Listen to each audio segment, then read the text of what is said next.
I mean, look, obviously you wouldn't be advising Boris Johnson, but if you were, what would you say to him at this point? Well, I'm not sure he needs an advisor or a magician at this point, because he really is in a situation which is very hard to come back from. But I think the most important thing right now is to stabilise number 10. As you were saying there, so many of the very senior people have deserted and walked out the door.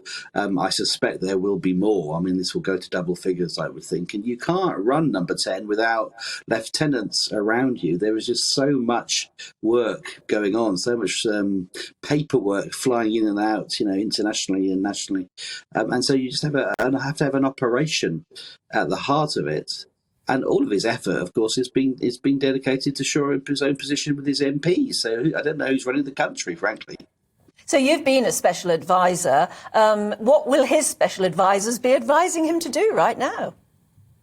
Well, there's two things. There's the stabilisation thing, get the staff in. The civil service will deliver, obviously, the people to sort of be the administration, but then he needs the political staff, the people to advise him on the politics of it. And then the second thing is that the government starts to need to distract us with something else. So, the classic tactic at this stage would be to start announcing policies, to sort of eye-catching things, to sort of try and distract us away from this terrible mess, and start thinking about other things. So I suspect what you'll see, he did a little bit of this week actually with Michael Gove's levelling up white paper. You'll start to see policy announcements, and they may be a little bit rough around the edges, but they may not have any money attached to them. Maybe money already announced, as with Gove, but anything just to get us talking about something else. So that's the strategy now, will be sort of lay down smoke and try and hope that we'll sort of forget about all of this, the Partygate.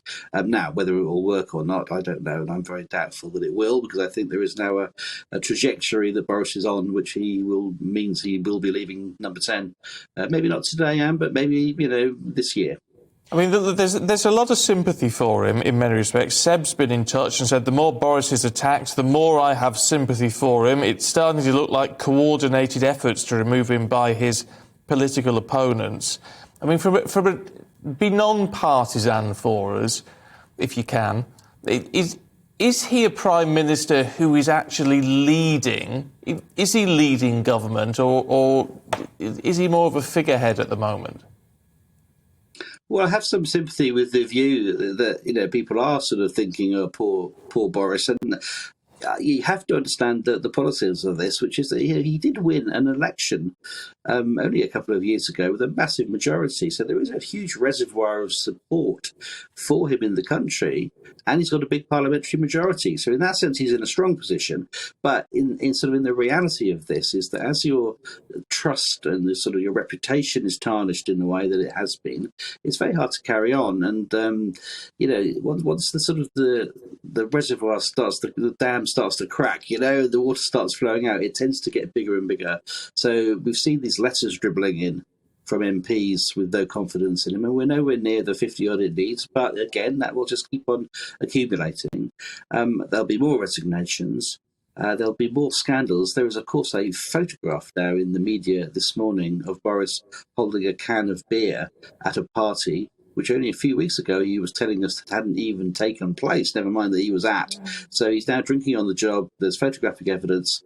It seems like the photographer was his own official photographer, so irony heaped on irony there, paid for by the taxpayer, by the way.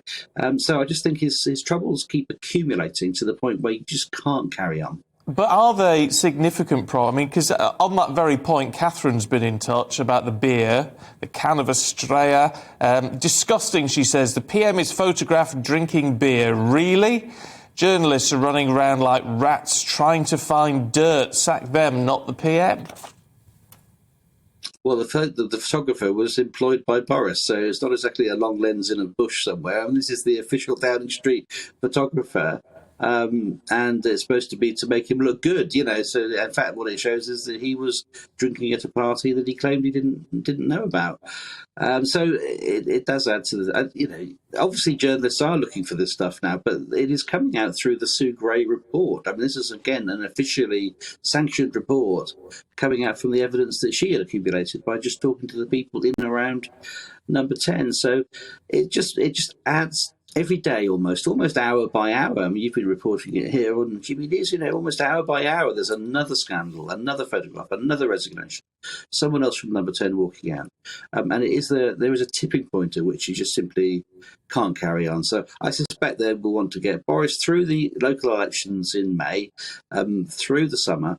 And then maybe swap him out for another leader around the conference season in sort of September, October, that kind of time.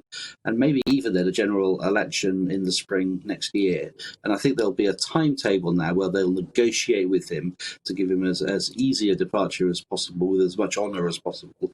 But he will be gone by the time of the election. So I'm fascinated by your job of special advisor. I mean, do you ever, at a point like this, would you ever advise Prime Minister, frankly, mate, you're stuffed? It's the exit door now. Would you ever say that, or are you not paid to say things like that, I suppose? I mean, you would. It is a bit above the pay grade, I would say, but I would also say that sometimes they do ask for your advice, and I mean, the value of a good special advisor, as any kind of advisor in life, is that they can speak truth to power. So if you were asked for your view, do you think the game's up, should I go? Then, and if you believe that was the best thing, then yes, of course you would advise that. They're not, a good advisor isn't a yes person just saying, yes, boss. They should have the capacity to give some very uncomfortable truths.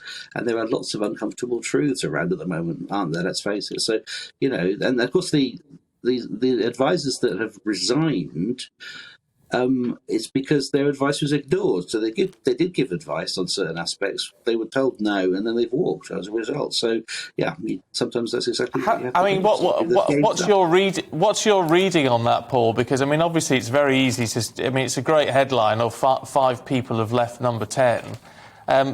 2 of them perhaps were unexpected, with 3 planned departures.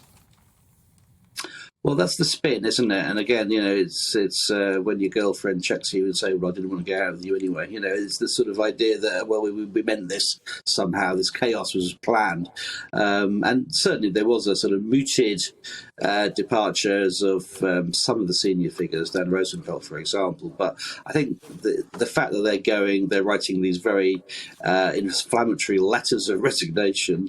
That it seems to be staged almost sort of hour by hour adds up to a sense that it's not controlled. It's not something they planned. It is something that is chaotic, and it is, as one of your correspondents there was saying, is coordinated and designed to bring him down. And it feels like an avalanche at the moment as well, because Lord Ashcroft, apparently it's going to be serialised in the Mail on Sunday, has written a book. Basically, it's a biography of Carrie Johnson, and he's saying, basically, in it, that the mess is due to her. He's a lost soul, and she's the one manipulating him. I mean, I'm always a bit wary of sort of blaming the Lady Macbeth figure behind the scenes. I think that's a bit of a cliche. But on the other hand, Carrie is a big political figure absolutely in her own right, and was before she married the Prime Minister. So it's not as though just sort of blaming the wife. She was a big beast, and within the Conservative Party, and there are interesting studies to be done on how much she's influenced policy over the last 2 years. I mean, certainly there are certain government policies that have come from her as a key advisor as well as a spouse. So yes, I mean, the book will be fascinating to read, I'm sure, but it's just yet another nail in the coffin, isn't it? It's just yet another thing that they've got to firefight. And they've got fewer firefighters now that the people are resigning at the centre, and it just makes more of a mess. And the real problem is, we're faced with a cost of living crisis. Our gas bills are arriving. We're worried about jobs, so we're worried about COVID. And so, who is running the country? And if we look to who might run the country in his stead, do you think Rishi Sunak is too rich to be a Prime Minister? He's out of touch because he simply can't understand the cost of living strictures that we're going to have to go through? I think mine might be an unfashionable view, but I think there shouldn't be necessarily a bar on prime ministers being rich. But I think they should have a common touch, even if they are affluent. I mean, let's face it, most prime ministers live a life that most of us don't, and have levels of affluence that most of us could only aspire to, even if we won the lottery overnight.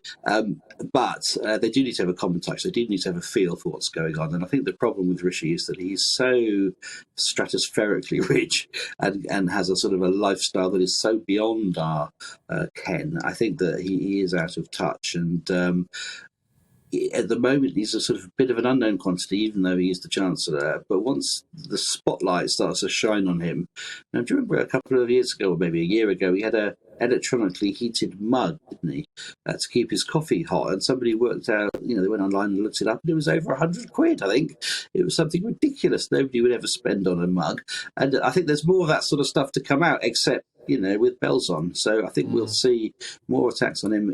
Like I say, at the moment, he's a bit of the golden boy, but I think once we start to look at him a bit more closely, he ain't going to necessarily be the saviour that many in the Conservative Party hope.